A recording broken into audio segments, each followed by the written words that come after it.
Let's friggin' do this. If we hit our Patreon goal of 10 patrons this month, I'll let everybody know what my title is. Everyone's gonna die, eventually. Great. Now that I have your undivided attention, let's talk about Star Wars and death. Specifically the death of the newest Star Wars game out on the market. I wrote that intro. It's so dumb, and I I love it so much.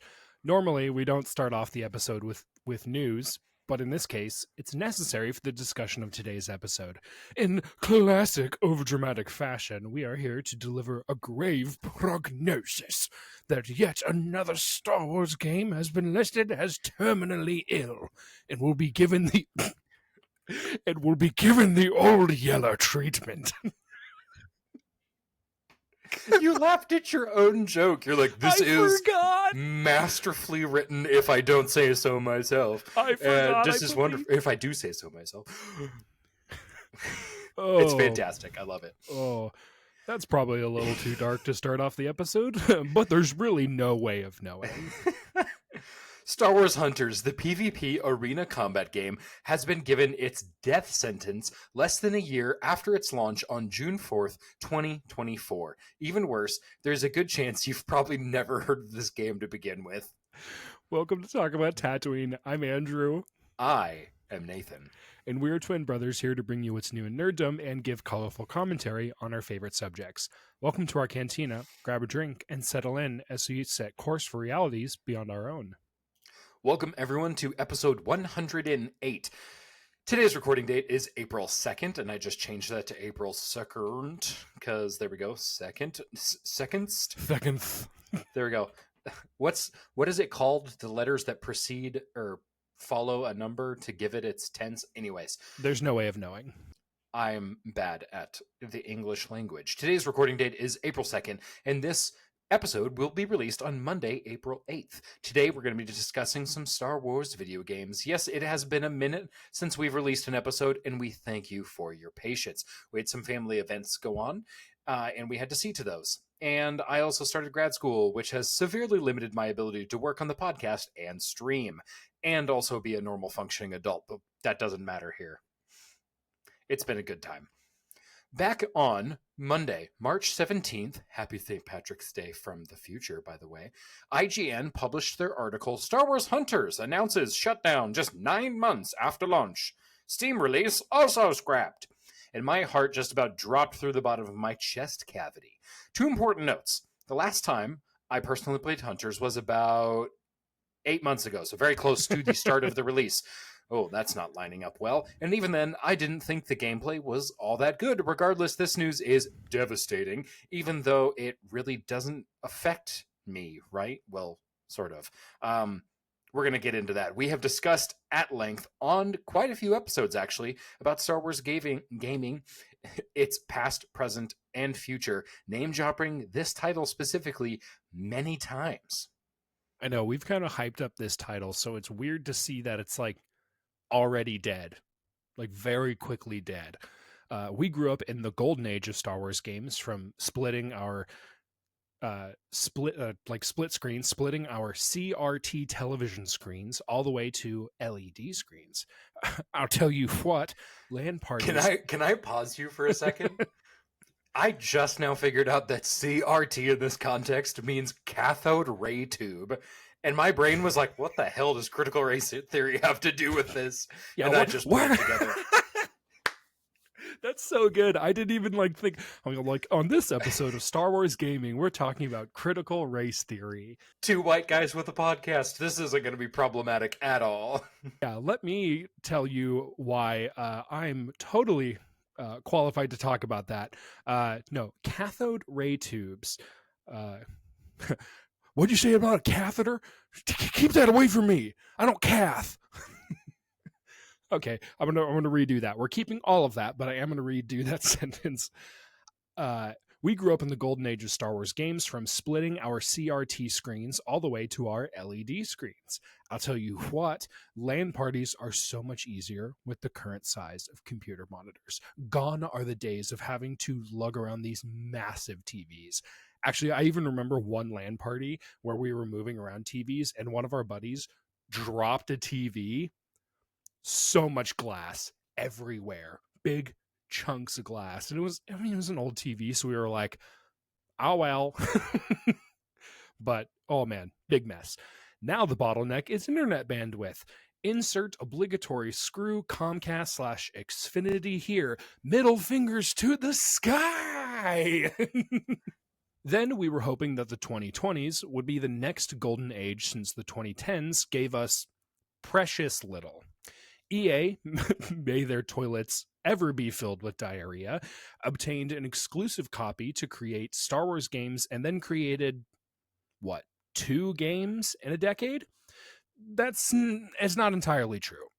EA managed to produce a total of 14 games, with 9 of those being mobile games. The only true AAA titles we got were Battlefront in 2015, Battlefront 2 in 2017, and Jedi Fallen Order and Jedi Survivor. Honorable mention does go to Squadrons, the best Star Wars flight sim to date that fizzled out faster than Hunters. The 2 Jedi games, I would say, were well received in the community, but both installments of Battlefront also had serious issues, but were, in the end, well loved. I'm still bitter about Battlefront 2 and EA locking me out of my account. Anyways, Battlefront 2 was especially known for being bullied into revamping its in-game economy away from the pay-to-win system that EA, the publisher, pushed really hard for. This has since destroyed the public trust in EA as a publisher for the Star Wars IP, and fans have been clamoring for somebody else to take the reins. I love that you included this. Fun fact, there was a Reddit post from the devs at EA Dice about microtransactions, and it received over 600,000 downvotes and was, at the time, the most downvoted comment on Reddit. In 2019, it even went on to receive a Guinness World Record for its achievement? Pretty wild. Achievement unlocked? ? Do you actually want to read the comment for us? Just take us a little bit back in time. All right. With specifically 668,000 downvotes, the EA community team posted on Reddit, the intent is to provide players with a sense of pride and accomplishment for unlocking different heroes. As for cost, we selected initial values based upon data from the open beta and other adjustments made to milestone rewards before launch. Among other things, we're looking at average per player credit earn rates on a daily basis, and we'll be making consistent adjustments to ensure that the players have challenges that are compelling, rewarding, and of course attainable via gameplay.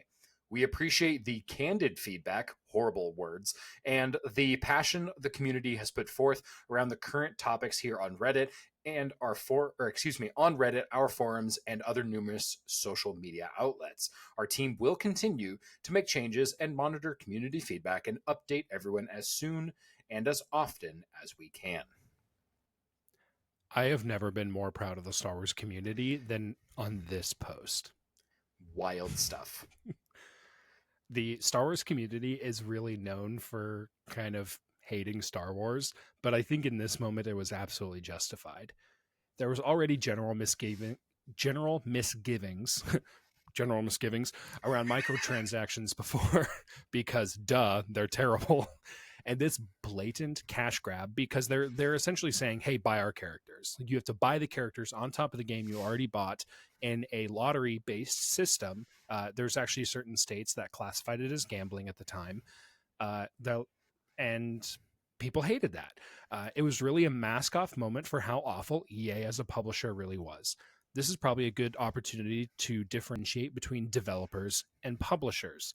The devs are those who actually code the game, build the architecture, and design the gameplay, and also create the art that we come to know and love.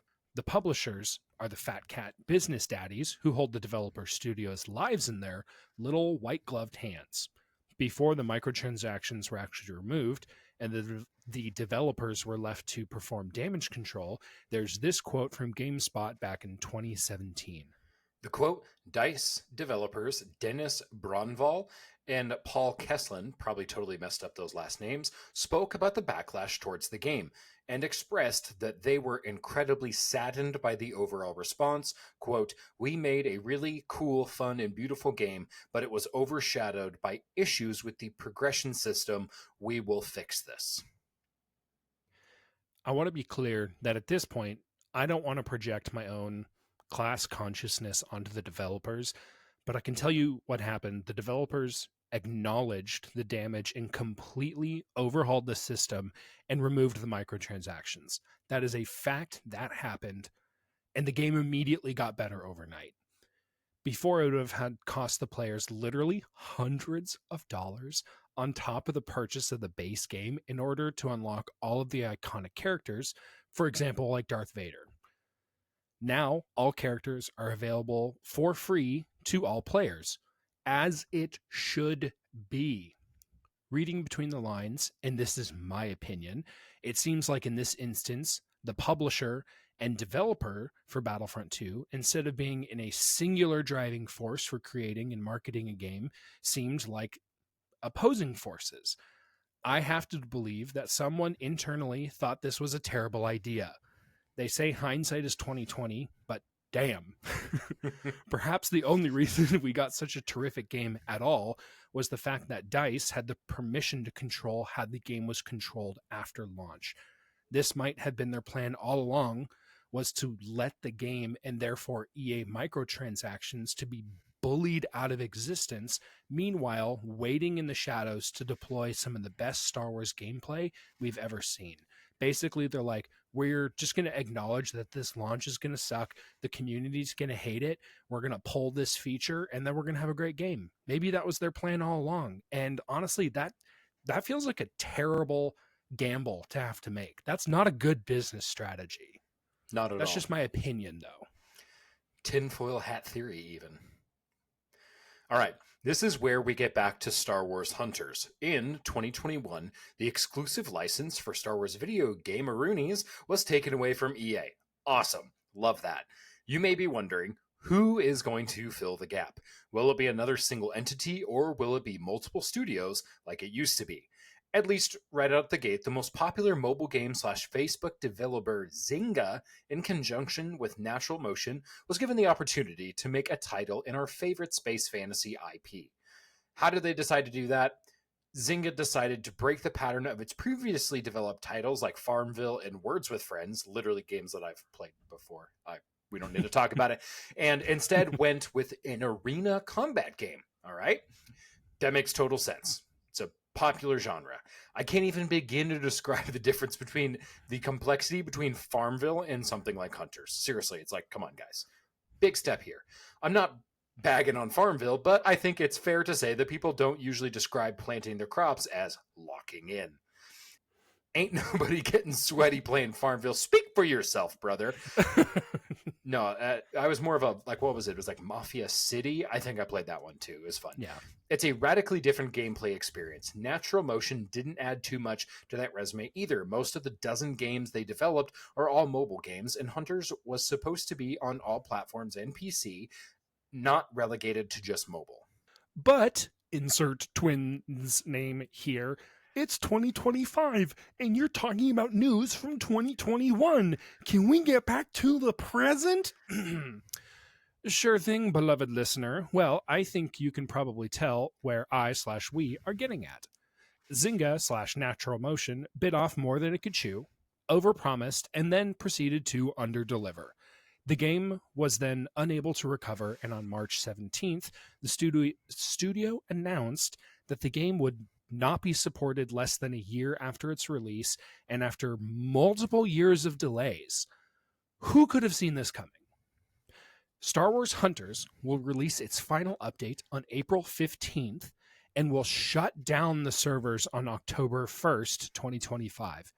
Even Battlefront 2, whose support ended ages ago, didn't actually shut down their servers. Let's discuss. Nathan, first question right out of the gate.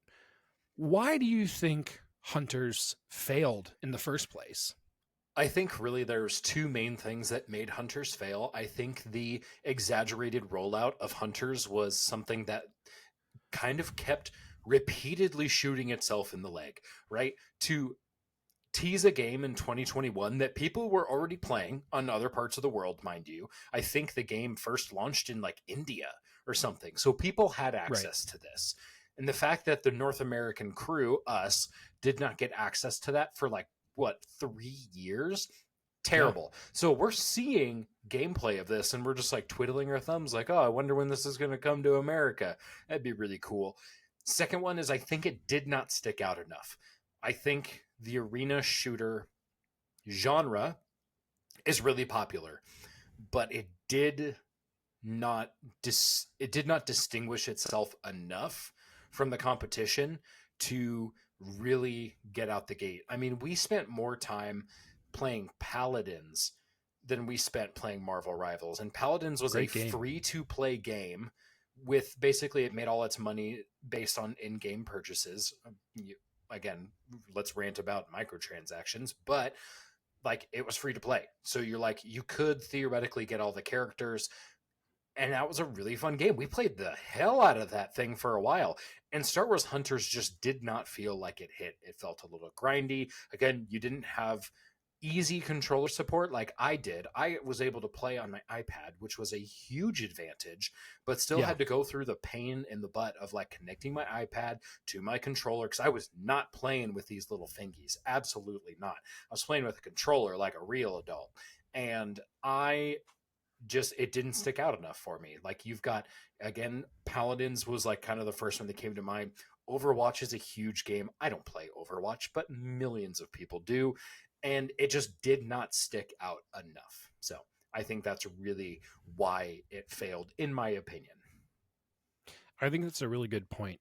Arena shooters, like as a combat genre in the video game world, like as their little niche, are a known formula for success. Like like in my mind, it started with Team Fortress 2, and they're just really fun. They're so fun. And so it's a little surprising to me that Hunters failed, but I think there's some critical pitfalls that we can point to say why, because no game is immune to failure, and I think Hunters really damned itself for. I pointed out three different things. Excuse me, I am still getting over a cold, and my body still thinks I am dying. Which, He's been given If it Nurgle's gifts. if it happens, it happens. The first one is character identification. Playing Hunters, my first question are, who are these people and why do I care about them? Seriously, like I don't care about any of these characters. The coolest character in the entire game is locked behind a paywall. The Mandalorian character. You have to pay like 3,000 crystals, which is like a $20 or $30 purchase. I'm like, dude, I'm not spending that on a mobile game. You technically can grind out for that character, but it's not easy. It's not easy. And it's just not fun enough for me to want to do that personally. I'm like, nah, I'm not doing that. But like back to character identification. Let's look at Marvel Rivals. Rivals gave the opportunity to play as the greatest heroes of the Marvel multiverse, and it robbed Overwatch's audience basically overnight. At the time of writing this, Rivals was sitting at over 117,000 players. I took that stat in the middle of a Wednesday. Like the middle of a day. Are you kidding me? That's so many people. And Overwatch 2, which is still wildly popular, was sitting at 27,000. And since Marvel Rivals released, Overwatch 2 has been on an overall downward trend. There was one spike that happened on Valentine's Day for some reason. I didn't research enough to see what that spike was about. If you guys know what that was about in the comments, hopefully it's not something weird or gross. That's super sus. It's a little sus. Considering the art for Marvel's Rivals and the capacity for the internet to be horny, let's fill in the dots here, people. Let's make some wild assumptions. Yeah, boy. But but like people want to play as characters they recognize. People want to play as Spider-Man, or they want to play as Venom and look at his absolute dump truck while villainously chasing around Squirrel Girl. See That's what I what the mean, people? masses want. Give the people what they want. Give the people what they want. And my second point is monetization strategy. Marvel Rivals, freaking Star Wars Hunters, so grindy. I do not love the paywalls. I hate paywalls. I think every character should be available for any kind of game. I don't think any type of character should be locked behind a paywall, and I think all microtransactions should be cosmetic only. That's what I want. That's all I want. And I think that's what Rivals is. And they are making money hand over fist. Like, it works. That's what Fortnite does. And Fortnite makes a ton of money. I don't know 100%. I don't know why we have to lock characters behind paywalls. It's stupid. It's stupid. Literally the coolest character. The Mandalorian behind a paywall. So stupid. Also, the final point, and I think this is probably the worst, the platform. Mobile games suck. They just do. And I want mobile games to be good. We have been advocates of mobile games for a really long time, and it's frankly exhausting. Specifically for this mobile game, because we hyped it up for a long time. We want mobile games to work, because mobile games and having something legitimately fun on your phone removes a huge barrier to entry, which is just accessibility. And I think having a fun game that is accessible to the masses is huge. And like, that's why the Switch is so popular. And it just boggles my mind that they screwed this up so bad. I'm like, you guys had the perfect opportunity to really take an IP that most of the world is pretty bananas about, and you muffed it up. So I'm pretty ticked off about it. And like most mobile games, I would say 99% of mobile games on the Google Play Store, I mean, I'm not an Apple user, but I'm sure it's the same for you. They're garbage ad machines that are a waste of brain cells. Yep. Like, that is one thing Google and Apple have in common, is running mobile games that are, quote, free to play and are inundated with ads. I tell you what, if I see a mobile game ad and I see the gameplay and I'm like, that looks a little interesting, especially if it's like a puzzle or something, like it uses actual brain cells, I will download it. And the second it forces me to watch an ad, I uninstall. Doesn't matter how fun it is. I'm like, you're gone. I'm like, don't force me to watch an ad. Everything in my life is an ad. I don't need more of it. Get it out of my face. This is a great time to plug our Patreon. If you guys are watching this on YouTube, you guys have probably realized, hey, there's not a lot of ads playing on this, because guess what? We're not monetized on YouTube yet. Seriously, though, guys, we don't have auto ads playing on Spotify, Apple Podcasts, or YouTube. So, guys, please consider supporting us, because we don't make money on ads, because we love you folks. Follow us on Patreon and all the social media platforms. Please support us for $5 a month. Seriously, does help out a lot. And you get access to our Discord server and access to any of the cool events we do throughout the year. Seriously, thank you guys for your support. Totally natural plug. Nailed it. Self high five. I don't know if I agree with the placement of that plug, but there's not much I can do about it now. Okay, let's move on to the next question. Here's one for you. Was Star Wars Hunters going to revive the Star Wars gaming scene? Yeah, man. Okay, this was a tough one. And I actually came to kind of a similar thing, is I think, based on its platform, the mobile device, that this was going to be hard to pull off. Now, originally, this was supposed to be available on PC, and I think it could have maybe swung that way and been good, but with the majority of players, even myself, playing it on mobile, I think there was no way people were going to get behind this. I think in the arena shooter style, you need to launch a game like this on console, and there's not enough content in this to launch on console. Like, this would have done terribly. God forbid this sell for $70 as a brand new game. Like this would have been like Oh no, maybe $20 max. But at that same this would have been time, free to play or bust. yeah, but at the same time, I'm like, if you're spending $20 on a game, which overall is not bad, you should have everything unlocked, which was not the case. So I don't think they were setting themselves up to revive the Star Wars gaming scene with this title. I don't think they would have ever charged for this game, though. I think their sole business strategy was microtransactions, and for better or for worse, they're dead. Like games can survive being free to play and have microtransactions and make a ton of money. Look at Fortnite, look at Marvel Rivals. It's possible. There are tons of really fun free to play games. So you just got to look around. Like you don't have to move, like turn your head hardly farther than 90 degrees to find a winning formula, and it's just wild to me that they didn't do it.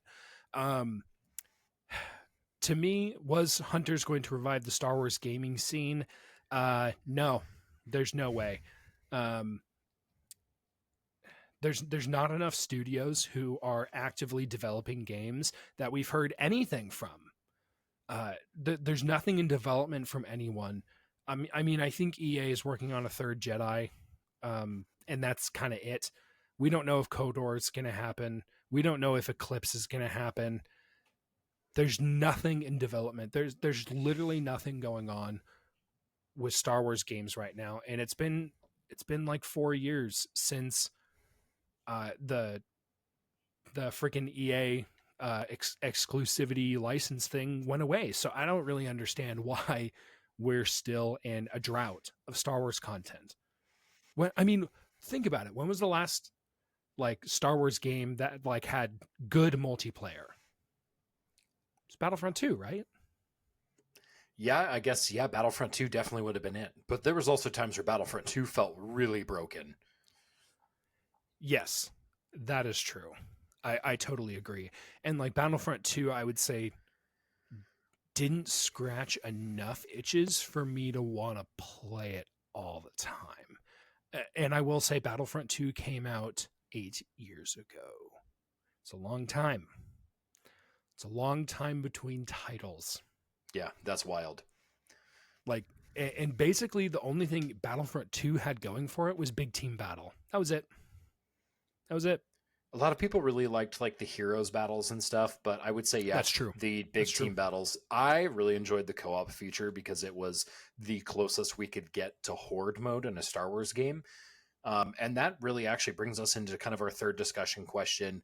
What does Star Wars need for games? I basically put like, if you can hit 3 different points in a Star Wars title, we need story. That is the main thing. And we need story, we need lore, and we need Star Wars and Disney to get on board with allowing canon accurate lore to be represented in video games. 100%. We need a horde mode.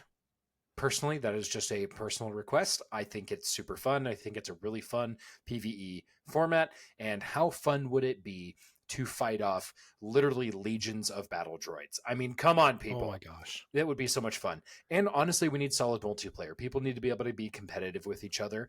And you need all of those in one title. It's not unheard of to do all 3. Gears does a pretty good job of it. Space Marine 2 took a pretty good swing at it. Good enough to warrant some news that we're going to talk about later as well, which probably isn't news to most of you guys, but it's been a minute since we've been here. So give us a break. Yeah, that's true. So, Andrew, do you have anything else to add for question number 3? I mean, we've been kind of beating that drum for a really long time. Is that like a really good game? And kind of like our expectation is like we need a game with a good story, a good campaign that has co-op. Like I need to be able to play it with my friends. We need a good PvE, preferably a horde mode. It could even be like a Helldivers mission sort of thing. Dude, if Helldivers does not reinvent how PvE is treated moving forward, I'm going to be shocked, because honestly, it's the best $40 I think anyone can ever spend in gaming right now. It was pretty good. It's still really fun. I actually think they need to release a difficulty 11 because I'm like, I need more stim. Let's go. Like, I love Helldivers 2 because I love PvE. And for the same reason, I love Space Marine 2. I love the PvE content. I love class-based gameplay. I love being able to like play a mission and then basically play it with a completely different character with a completely different loadout that makes it feel brand new. Like, we haven't we haven't really seen that from a Star Wars game ever. Basically ever. Gears of War does a great job with this horde mode.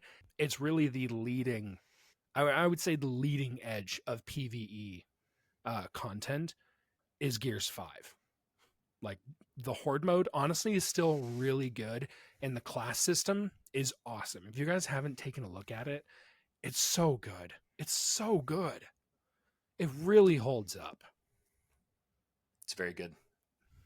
That brings us into our final question, which is, with the upcoming development of Eclipse, Knights of the Old Republic Remake, and Jedi 3, will all of these make it to market? The quick answer, no, no, and yes. I have to say, I think you're right on the money. At this point, we are predicting that Eclipse is not going to make it to market. I think Knights of the Old Republic has a higher percentage chance or higher probability than Eclipse. I don't think Eclipse is even going to make it out of development. We haven't heard anything from Quantic Dream, that's the developer, in years. Again, another title that was announced in 2021 only to let us down. 2021 was this year. 2021, let me tell you what. We're still in the middle of COVID. Remember that thing? The virus that ravaged the whole planet? And now we've just chosen to forget exists. And then 2021 came out and they're like, hey, Star Wars gamers, we have news for you. We have lots of news for you. And we're like, oh my goodness, things are going to get better. And then they just dangled this carrot in front of us and we ran off a cliff like freaking Wile E. Coyote. Only to be disappointed by Star Wars Hunter, a game with lackluster gameplay, only to get, shot in the back of the head a year after its full release. And then,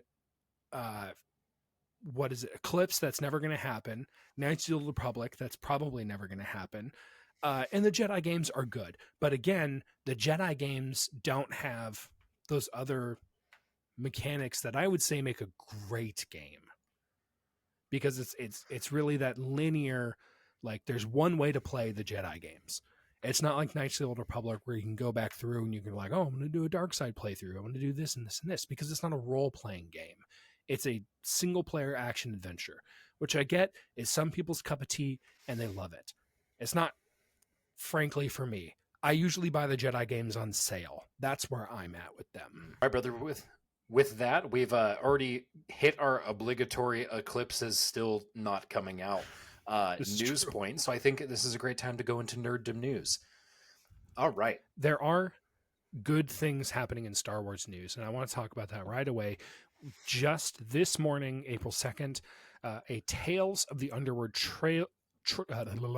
Tales of the Underworld trailer came out. This is a new animated Star Wars show. It's hitting Disney Plus on May the 4th, following the stories of, at least, Cad Bane and Asajj Ventress as they wander the galaxy, looking for their place in it with the Empire in charge. Judging by the fact that Tales of the Jedi and then Tales of the Empire, those shows were really good, I'm expecting this to be a banger. It's probably going to be a one-off, but it's going to be a one-off banger.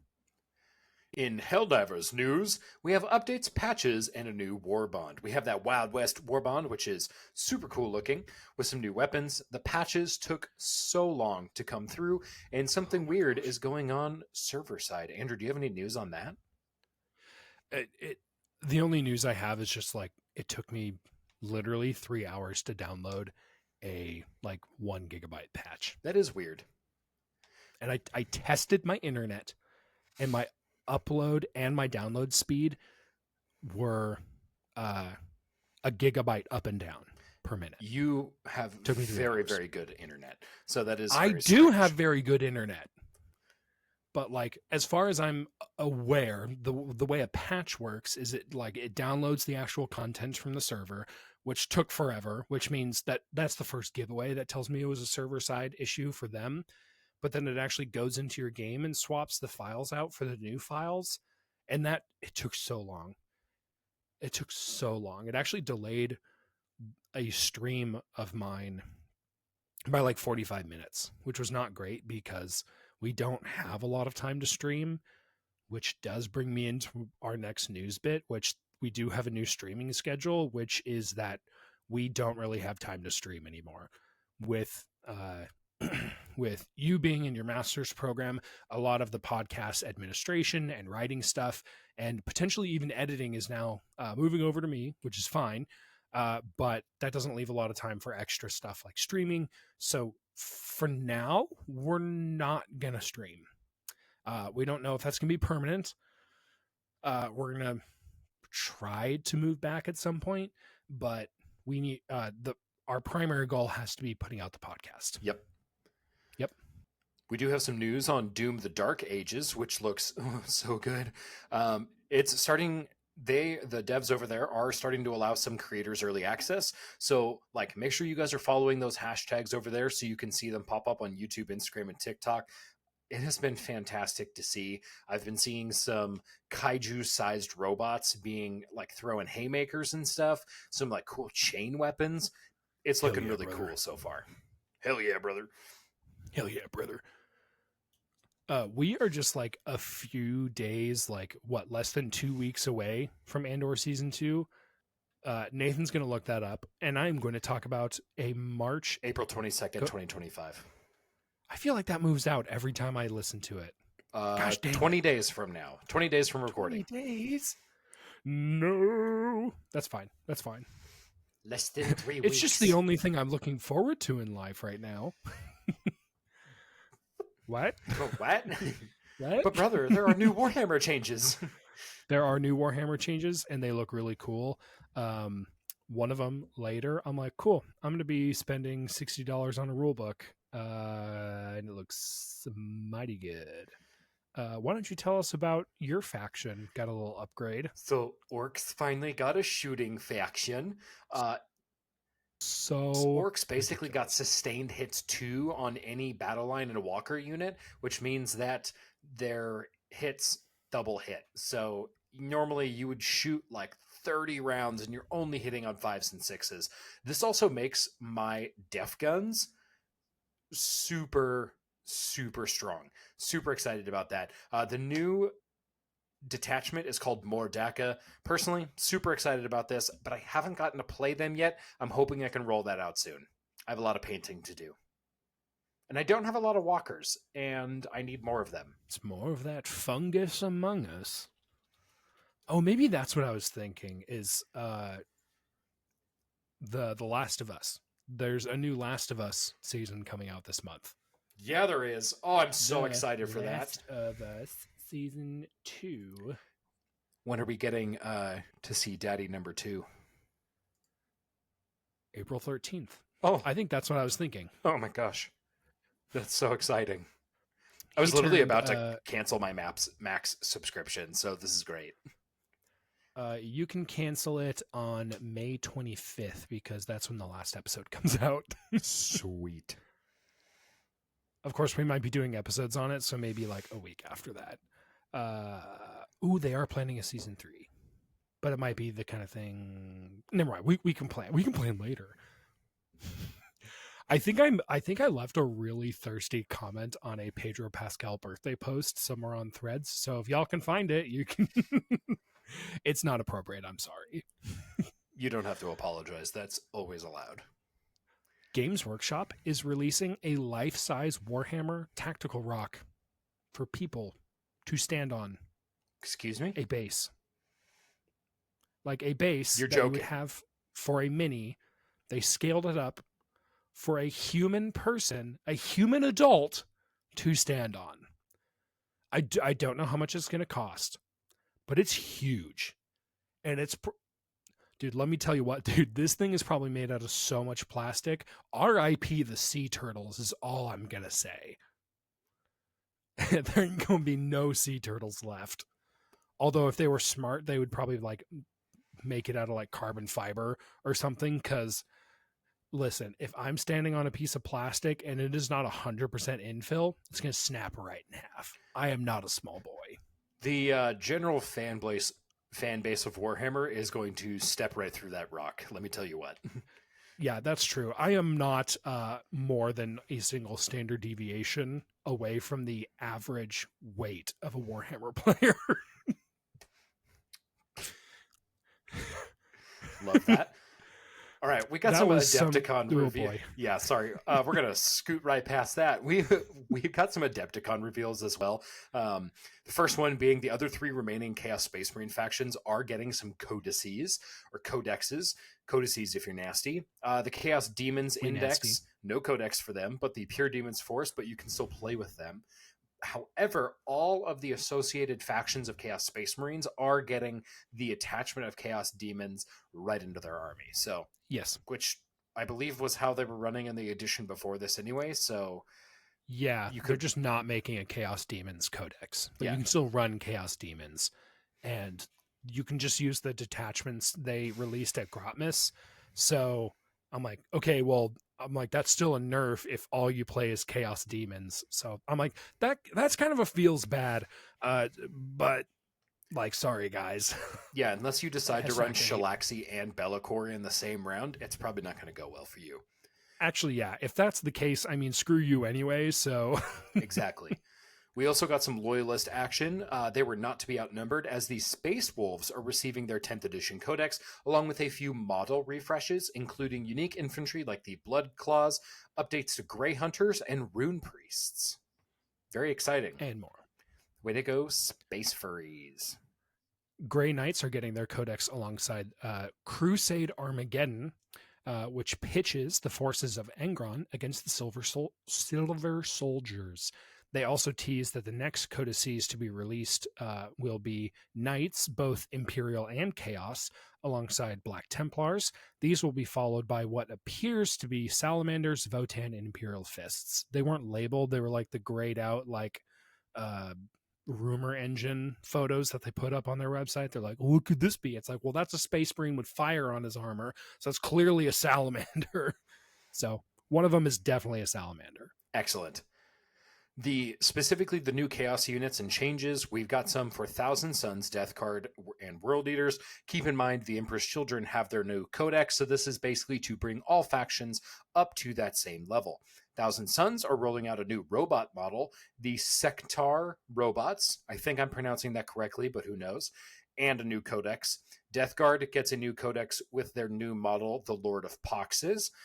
And World Eaters get a new character unit, the Slaughterbound, the leader for the 8-bound champions, also new codex. Kind of a bummer that the Death Guard and World Eaters only get one model per army added to them, but that's a topic for another day. All Chaos Space Marines can run their associated demons in their army. I feel like this change was a long time coming because you could do that in previous editions. Why would they take it away? I don't know. Yeah, there's some things that like 10th edition is like really great about, like simplifying the game of Warhammer 40k, which, good lord, the rules bloat of 9th edition. Ugh. But like they took away some things. I'm like, ooh, that actually was too much. Like, bring that back. Right? Space Marine 2, the Vidya game, is going to be getting some updates. They just launched their public test server, and there's some things that are going to be coming out, like some Space Marine cosmetics. They're releasing a new sidearm, which I think is like a volcano pistol. So that's yummy. Cool. It's basically a melt up that you can hold in your hand. So I'm into it.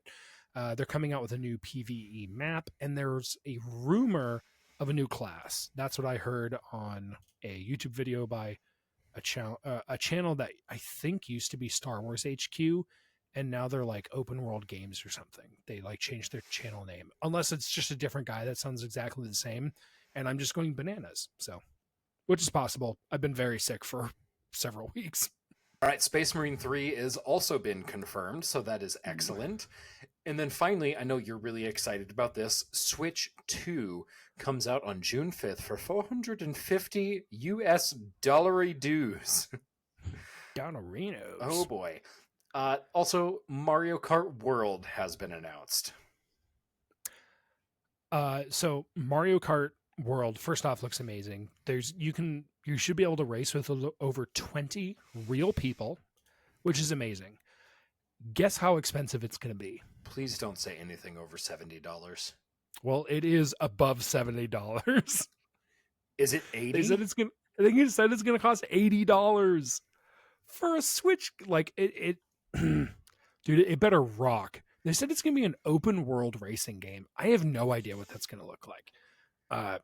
I better be able to see every single of those 120 frames per second. I better see the absolute booty cheeks flapping in the wind of Bowser.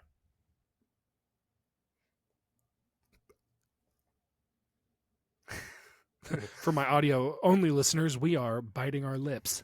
Seductively. Sexually. No, but it looks really fun.